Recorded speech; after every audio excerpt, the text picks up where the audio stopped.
Hello, my name is DJ Miles. Christian is gone, and with me this week is Chris Herman. Herman, how are you doing? I'm doing really well. Oh, man. So, if you guys thought the Red Wedding was bad, Season 4 was like, hold my beer.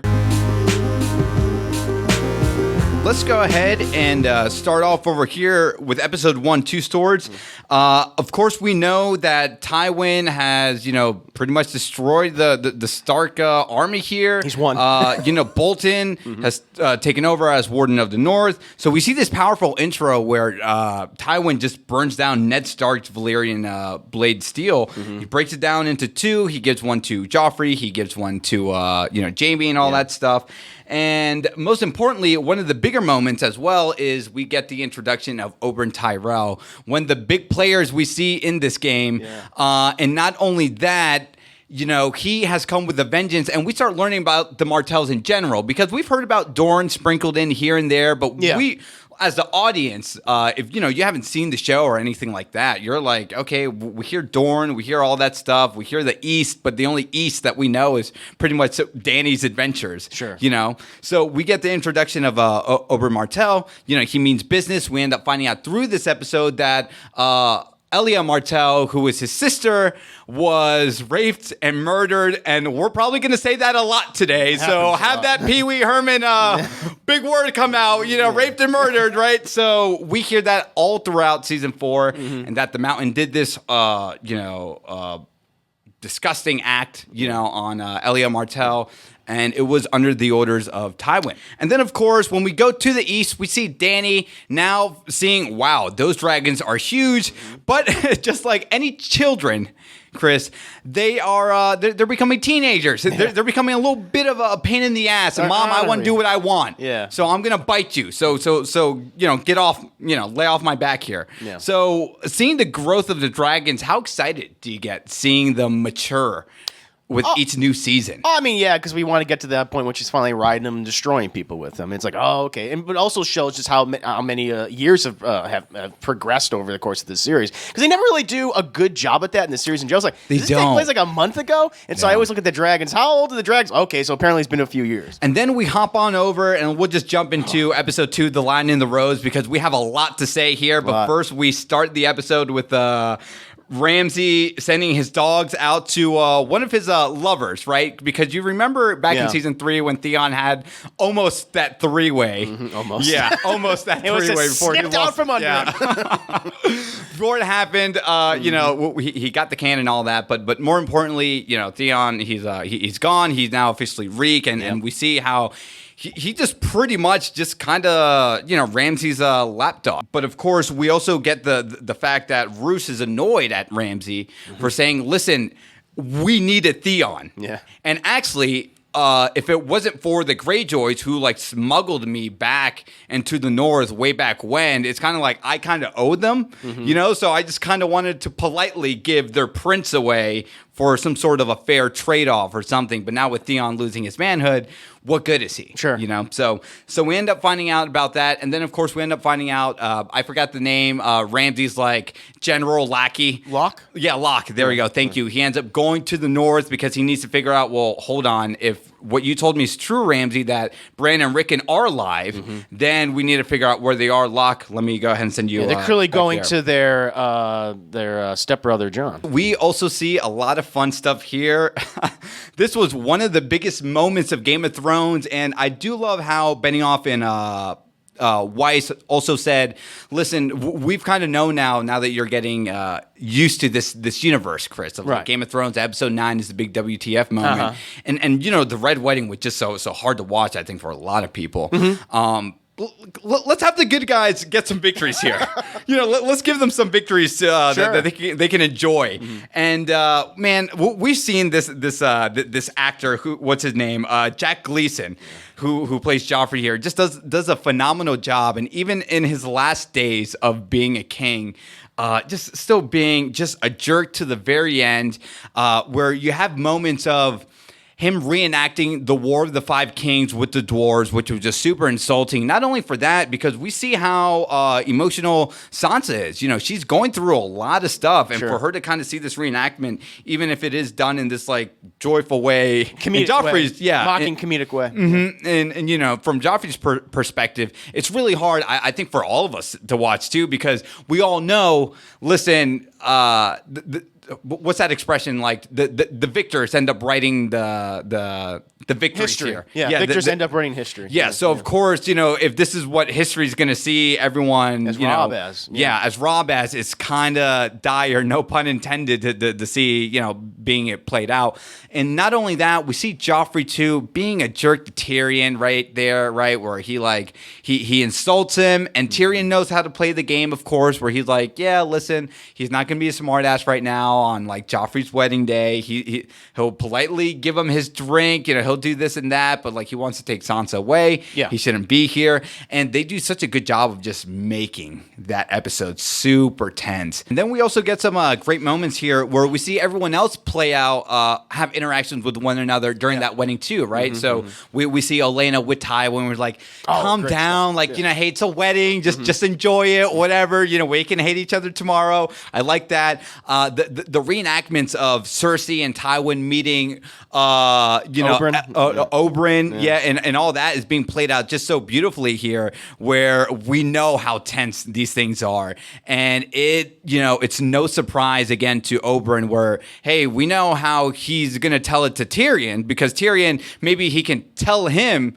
you know, how he feels about, you know, just his anger and his resentment towards the House Lannister in general. But here we see Oberyn just flat out say it in front of Tywin and Cersei, where it's like, hey, I think that neck, I think that crown got your neck a little bit crooked, Cersei, because you're not Queen Regent anymore. That's you know, right. Maybe had it worn for too long. The Queen Mother. Yes, of course, yeah. And then, of course, we jump into one of the big WTF moments, and that was Joffrey getting the can. Now, listen, this was very unexpected to me. I did not plan on seeing this happen so early. To be honest with you, I didn't even know when Joffrey was going to die. It's kind of funny because in a way, it's great. It's a great death scene, but it's almost unsatisfying. And I don't say that in a negative way, because it's like he's just coughing. And it's like, oh, like Tyrion's going to like save him. He'll be like, and he'll still treat him like shit. He's like, oh, fuck, he's dying. I couldn't even take it at that moment, enjoy it, and relish it at that time. Yeah. But no, it's a great, I mean, he got this one fucking eyeball pop on his head. I know. It's great, and it's horrific, and we want to see this character suffer, and he does, but there are, sadly, repercussions for that. So then we jump into the third episode here, and that is the Breaker of Chains. Now that Joffrey's dead, Chris Herman, we got my wife here, Marjorie, saying, so pretty. Listen, so am I the queen or nah? I don't know. It's a little between now. So we're trying to figure out whether or not she's the queen. And then, of course, we get even just something not as important in terms of Marjorie's over here, but we end up finding out this is kind of disturbing scene where Tywin, hey, listen, Joffrey's body is not even cold yet, and we need to talk about what makes a great king. And, you know, Tommen, your brother was not a great king, right in front of Cersei, which is actually pretty hard. Again, you actually like see this good this pan shot of her where she's just trying to like just kind of just let Tywin say whatever he has to say, because you know what, I'm here for my son. I'm really disturbed by what you have to say, but it's kind of whatever. So they end up walking away, and then of course we get Jaime back into the scene here, and then we get something disturbing that it's weird, because I remember this was even a controversy when it came out, where people were talking about like, okay, so Jaime forced herself on her, although they're lovers, and so is it a rape scene? Is it not a rape scene? And listen, I'm not here to judge. He forced himself on her. It wasn't the best of scenes. I think it's just weird. Because up until this point, like, we've seen Jaime change as a character. Yeah. And he kind of reverts back to his, I mean, clearly old and, you know, amoral ways in this scene. At the same time, I don't like Cersei. I think she's a despicable character. She should get every evil thing that happens to her, and she deserves it. However, It was just weird. We haven't talked about Arya and the Hound. We get the best adventures of Arya and the Hound in just all throughout season 4, which I think is just so fantastic. Great storyline. And we end up finding out too. There's lots of moral dilemmas Arya finds herself in. Where I was talking about that like Mass Effect analogy of the Paragon and Renegade thing. Yeah. You know, we see a lot of that with Arya throughout the season, where it's like, listen, she's slowly becoming this killer, or this person who's accepting this dark, world that she's in, right? Where honorable men are always dying. And it's still good to see Arya here have a heart, although she's slowly becoming not the monster that we see in season 4, but this character progression of her in general. Yeah, no, I like that. When we see Arya changing, and she's seeing how the world really is in a way, and with the Hound almost, acting as a guardian to her, and that's how the relationship kind of changes. It's almost like a weird father-daughter relationship, and one of the best storylines of the season. But we also get to learn more about the Hound and how in his moral compass, how sometimes like, yeah, look, I'm not gonna. I'll murder someone in order to protect us or whatever if they're perceived as a threat. But typically, I won't steal from them. But then we see an example where he does just that. So it kind of changes on a dime. But we see him constantly change over the course of future seasons as well. Absolutely. So, yeah. And then we go back into the east where we see Dany going all the way to Marine. She has her Unsullied. She got her dragons. And then, of course, she's knocking on the front door and she's saying, "Hey, guys, I want to come in and free all of you guys."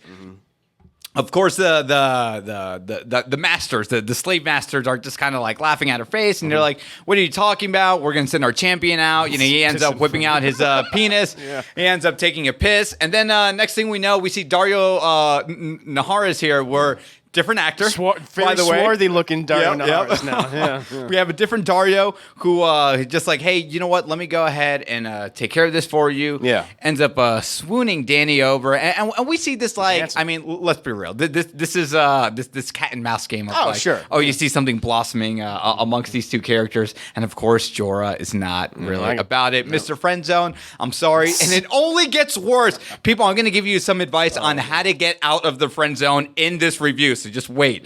So we jump into episode 4 right after the whole Dany thing in the east, and we end up finding out some big stuff here where Elena. Not Elena. It is Elena. Tyrell. Yeah. Elena Tyrell just alluding to Marjorie. Listen, do you think I was actually going to let you marry that little creep? What do you think happened with him? Wink, wink. Yeah, right. I like it. So I like it. And then of course you're like, hey, listen, I got to go back to Highgarden, but you know what? Tommen, it seems like you can domesticate him pretty well.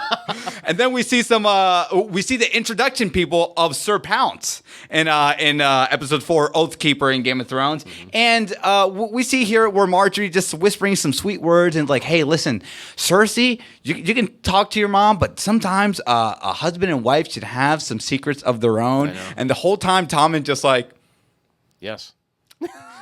Like Tommen was me. I'm like, yeah, sure. Yeah. She's insanely hot in this scene. Look, we've seen her like wear those dresses, but that moment when she's just looking at him, it's like, fuck. Yeah. Yes, sounds whatever you say. Yes. And then we see some things here with Bronn or Bronn. Bronn is training Jaime, and then because we see Brienne of Tarth, she just has to end up leaving King's Landing. Jaime ends up giving her Oathkeeper and all that stuff, and I think that's very touching because we see this dynamic where Cersei may think Jaime or Brienne has a thing for Jaime when it's more of it's an actual mutual respect thing that like these characters have grown together. It's not like a physical attraction thing. I don't know. It's always they've kind of never definitively said that. You always kind of interpret. I can see it interpreted either way, because Jaime's only had eyes for Cersei, but I think even then he's seen what she is and what she's becoming and things like that. So I don't know. I always thought that maybe they could have done. You could see a romance between these two characters, but at this point, it just feels like because they spent probably years together. Who knows how long? Maybe at least a year. So when you're with someone that long, your resentments fade away. It's like we just got to live. They've been through some shit together, and so no, I think their chemistry is fantastic, and their moment, that final moment with them at the end of that episode is fantastic. We see episode 4 actually end with Jojen, Bran, Hodor, and that crew getting captured by the people who rebelled that killed The traitors. the traitors who destroyed what was honorable about the Night's Watch in general. And then we do see Mormont's head as well, just being like cup. Becoming this cup, which is just so disturbing and all that. Where you're like, again. Another example where we see Game of Thrones just kind of showcasing honorable men do not have it good. No, they don't. In this world. Yeah. So we end up now jumping into episode 5 where Tommen is king. Long may he reign. Cersei and Marjorie talk. And all that good stuff. And I am jumping ahead because I forgot to say after that whole Brandon crowd getting captured here, we see actually some more context of the White. I would say the White Walkers. I'm thinking of like Game of Thrones. The Night King. Yeah, the Night King. This is the first time we see him, right? Yeah, this is the first time we definitively see the Night King. And then like, what is he doing with Craster's babies? Well, he's turning them into White Walkers. White Walkers, yeah. So kind of disturbing, kind of crazy, but I think it's also great because, again, we're getting more of that fantastical element sprinkled in. Yeah. And again, although we see everyone with the War of the Five Kings pretty much ending, right? This is the real threat, and we actually see... it's always in the back of your head at this point. It's always there in the background. It's not prevalent yet, but it's there. Littlefinger and Sansa visit the Eyrie. Oh, yes, because Lan Isa is just crazy as hell, and we end up finding one of the bigger bomb drops of not, their relationship in their past, but her obsession of being with Littlefinger, Chris, led to the entire events of the Lannisters facing off amongst the Starks in the first place because she poisoned her own husband. That's right. Because she wanted to be with Littlefinger. So Craster's is going to get the can, right? Or Craster. No, he already died. He's gone. He's already died. His house is pretty much burned down. Carl. Jon goes back. And we do see these touching moments where, again, the Starks are so close amongst one another. I know. Exactly. And Jojen says that, like, listen, if Jon sees you, he's going to take you back. Yep. And I think that's kind of crazy where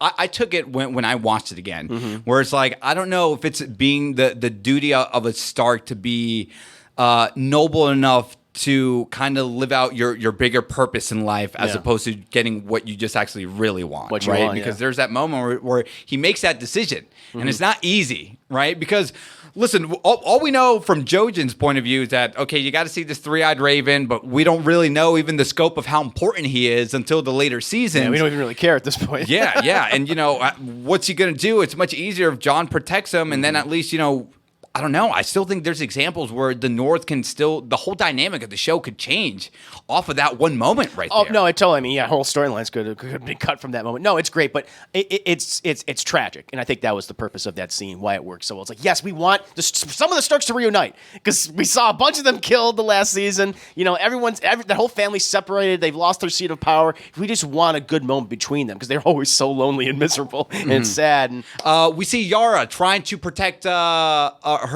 Theon. She's trying to get Theon back. Rescue him, and then we see those things, that back and forth struggle. Yara has the opportunity to get, Theon out, and he's so freaked out from what happened in season 3. You can't necessarily blame him, where he's like, no, I need to stay here. I'm not falling for this shit again. Yeah. The biggest things in episode 6 or 7 here is that whole trial where, hey, did you kill Joffrey? Yes or no? And then everything where Tyrion was so smart and kind of smarmy, and held everyone, or kind of just made fun of everyone back in season 2. Yeah.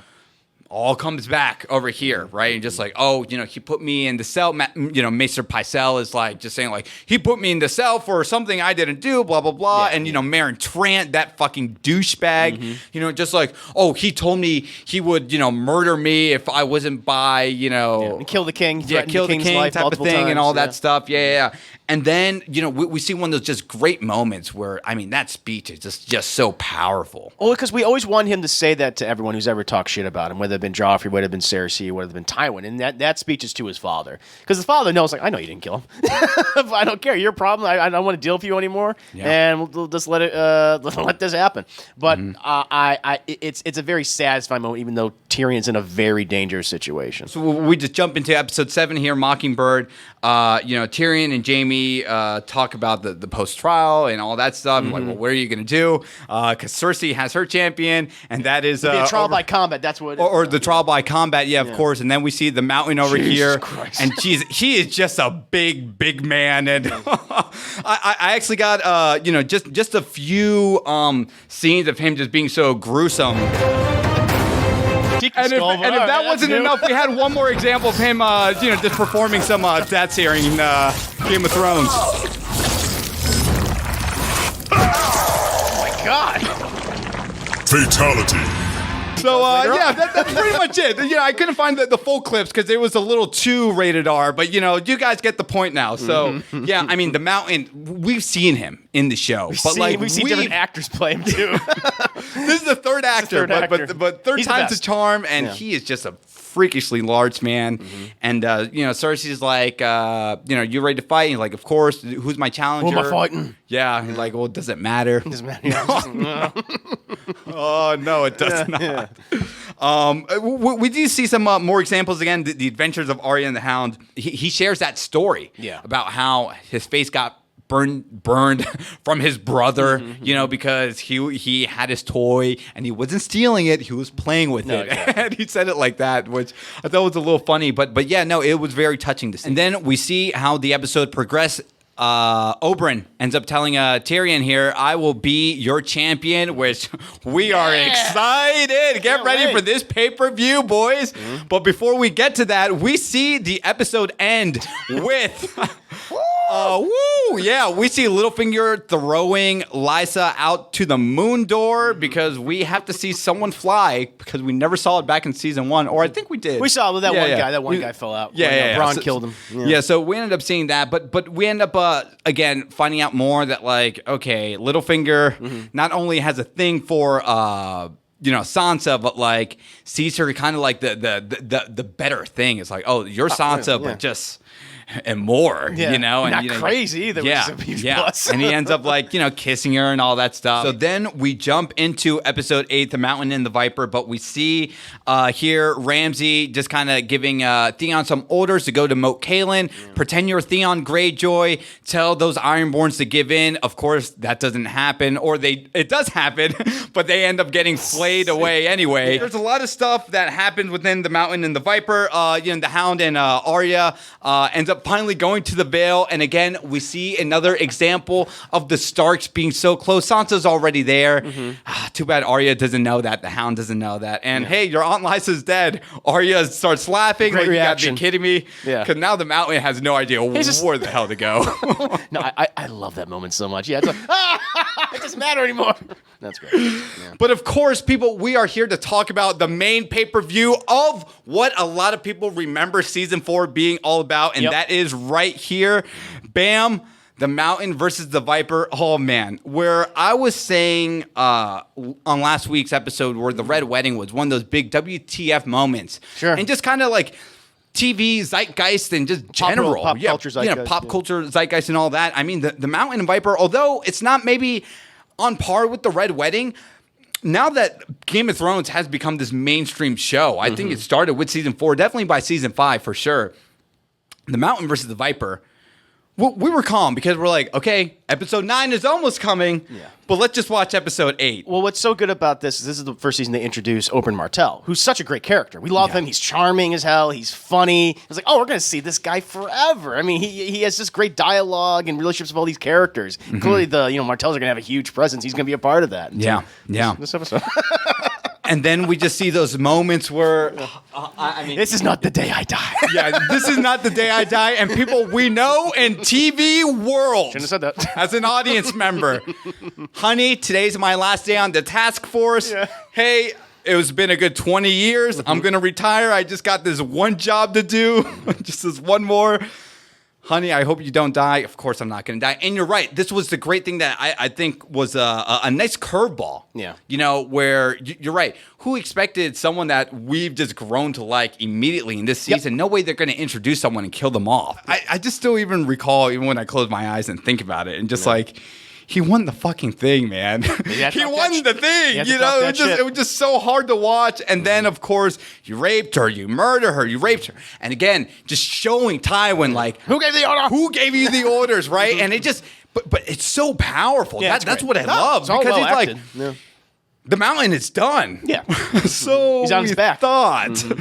And then, of course, you know, we just see the whole gruesome thing play out. And I'm not going to play the video because it's hard to watch. And I got you. I have some with that. Well, how it starts out, like he trips him. It's like, oh, fuck, he's dead. Yeah. And then he knocks all of his teeth out. That's the thing. It was that one sucker punch where you see like 10 teeth fly out. Yeah, and then he says it. He's like, yes, I raped her. I murdered her. And you know what? And then, you know, I made her scream like this. And then, dude, he just... And I crushed her head like this. But like, meanwhile, he's screaming. He's going like...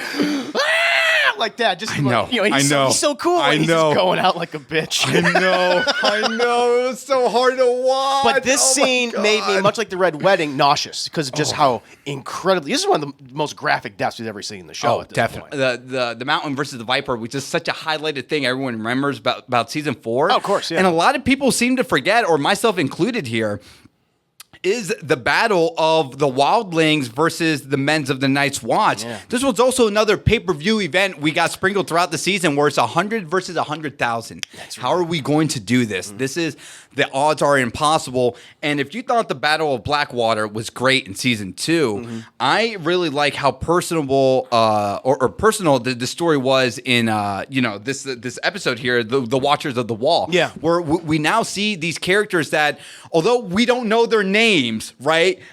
Pip, Ed, Gren, right? We see these moments where we recognize them too. Yeah, we recognize them. You know, we see them like their hands are shaking, like they're scared. They're like, dude, this 100 people versus 100,000. Yeah. How does this work out in our favor? We just see these freakishly giants and these mammoths, right? And how are they going to take down, you know, the 4-inch thick walls and these gates? And we just see them, you know, going in head first, and we just see just a lot of gruesome stuff and lots of just vicious stuff as well. This to me is even better than Blackwater Bay because I think this is an entire episode too. Yes. It's just as bad, whereas Blackwater Bay they had some other stuff too. But no, what's cool is all the practical effects look great. The choreography is really good. But you're right, the emotion behind seeing these characters. Honestly, with Blackwater Bay, the only characters we cared about like with Tyrion and the Hound, and we don't really care about these other people. They all die. But we know these people. Even if we don't know their names, we recognize them. To me, even though it's kind of, you're right, it's forgotten among a lot of episodes of season 4 because I think of the Mountain, the Viper. But this moment like this, the entire just how the episode was conceptualized is fantastic. Yeah. So then we jump into the final episode here called The Children. Jon goes beyond the wall, talks to Mance Rayder. They kind of reminisce about their fallen brethrens here. And then, you know, again, they talk about like, hey, you know, Ygritte loved you and all that stuff. And they're toasting. And then next thing we know, we hear all these rumblings aside, Chris. Yeah. And then out of nowhere, we see Stannis. Oh, yeah, that guy. Come out of nowhere. Oh, yeah. What the fuck has he been doing? Yeah. So, of course, he has some cell swords now. And then he ends up meeting up with Jon. And we actually get that great character exchange where although he knows, oh, you're Ned's bastard, Ned died for Stannis' claim of the throne. That's right. And I think there's a lot of respect where he's like, you know what? Although you may be a bastard, I have a lot of respect for what your father did for me. Now we try and figure out what the hell happened in King's Landing after the post Mountain and Viper. And then we see Qyburn and, you know, Maester Pycelle kind of bickering amongst one another. Stuff, because we end up hearing that Qyburn, he had his chains removed because he's one of those, you know, maesters that was practicing a lot of, you know, I guess black magic, you know, or things he shouldn't be. Nefarious experiments on living subjects. Yes, of course. People, humans. And then we end up finding out because, you know, the Mountain is now just poisoned beyond belief. Cersei's like, can you fix him? It's like, yeah, of course. I'm not sure if he'll be there in the head, but he'll definitely be alive. Right. Yeah, so... and then, of course, we see, again, another moment, I think, drowned out because the Mountain and Viper is so monumental. We see the Hound face off against Brienne of Tarth. And we actually see, before that fight begins, how Arya actually really likes Brienne because she's like, whoa, you're a female, you're a badass, you look like you got some nice armor. What's going on? Like, hey, like, you're like me. You're like me, yeah. And then, of course, the Hound quickly just kind of like, he knows. And it's not even his fault, I mean, in this world that they've been in so far. You can only imagine from their perspective. Yeah, who is this? I don't care that she's a female. Got Lannister gold on you. I know. I've looked at Lannister gold for years. You're for the Lannisters. And the Lannisters have been trying to kill the Starks since the beginning of season 1. Yeah. So we see this gruesome battle just play out. And I mean, what was some of your favorite moments watching it? Because it was dark, it was grimy, it was just a full-fledged battle amongst these two. Weird. I mean, everything up to the scene, that conversation is great, and how it leads up to that fight. I will say, I think the choreography is kind of sloppy here. I agree. The savagery, like when she's just headbutting him and things and knocking him off the cliff. That's all great, but I don't know if it's Gwendolyn Christie, but they do a lot of quick cuts with her fighting, and I just don't think she's got the choreography down. And where I felt the intensity of the fight, and thankfully the actor who plays the Hound, I forget his name, but he's good. But it's kind of a mixed bag. But at least the emotion and intensity was there. And then the final moments between the Hound and Arya that's some of my best, one of my favorite scenes from season 4, because it kind of shows the relationship, what it is, and it's weird. Like Arya has this, because of her lessons to the Hound, this amorality now, and she doesn't want to give what the Hound wants, basically kill me. Yeah. Because I look like I'm going to die. But still, despite the poor choreography, it's still a very well-acted scene throughout. Of course. This is where we say goodbye to one of the best dynamics throughout the show. Yeah, this is season 3. This relationship of Arya and the Hound with some of the best stuff just all throughout the show in general. And it's my favorite part of the Arya storyline. Honestly, it's this. Yeah. And then, of course, before we see that, we have to see one of the final things here. And we see Jaime get... frees Tyrion, and then of course before he goes, he's just like, hey, you do have friends. Varys is gonna get you out of here. He goes to I don't know. I guess Hand of the King's quarters. Yeah, that's how he can escape. Was through there, but he's like, I gotta visit my dad and then, Shay. And then of course he just sees Shay saying, "Hey, my lion," right? And just these little relationship things that they had that you would think just any couple in general have, like those little nicknames and all those sweet things that you have amongst one another. And then of course for Tyrion to say, my little, my lion is not me. It's, my father. And, like you are a whore, type of thing. And we never really talked about this in any of our reviews, but I always thought Shay was like, how did she just, I just really hated her character, never understanding the bigger situation where like, you need to leave. Yeah. Like Tyrion is telling you need to leave, or else bad stuff will happen to you. I will. I'm glad you brought that up, because there is some inconsistencies with her character. She seems like worldly and intelligent. She's like, clearly it's like they have, like, her and Tyrion have a mutual understanding in terms of like, this is dangerous right now.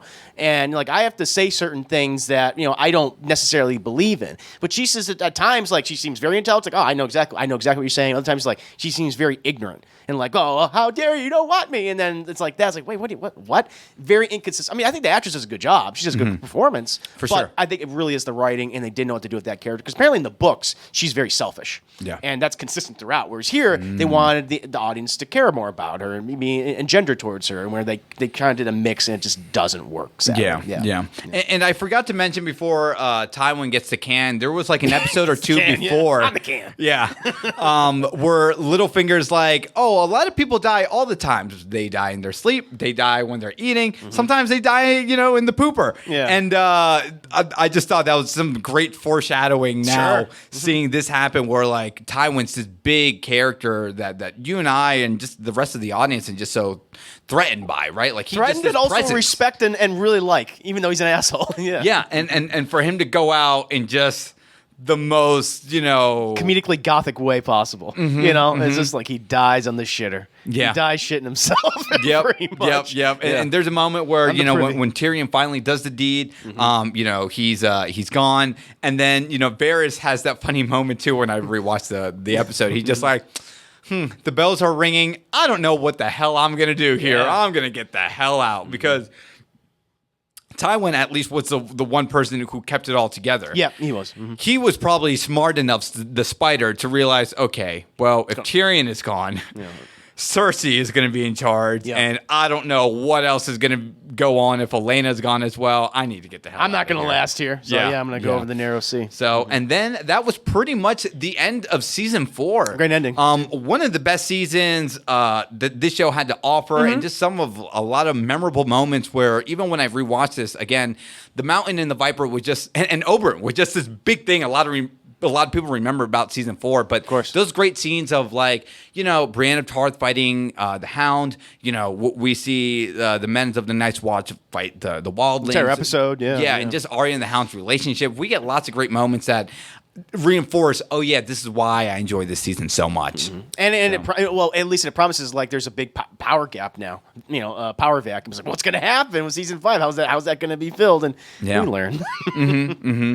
So, guys, that was our review for season 4. Let us know what you think in the comments down below. What was your favorite season? Again, how crazy was the Mountain versus the Viper? What's your favorite moment? Was there something we forgot, something we should have added? Please let us know. And, of course, we will be back with season 5. I am DJ Miles, Chris Herman. Hello. How you doing? Well. Thank you very much for joining us. Yeah. And, of course, people, stay toasty.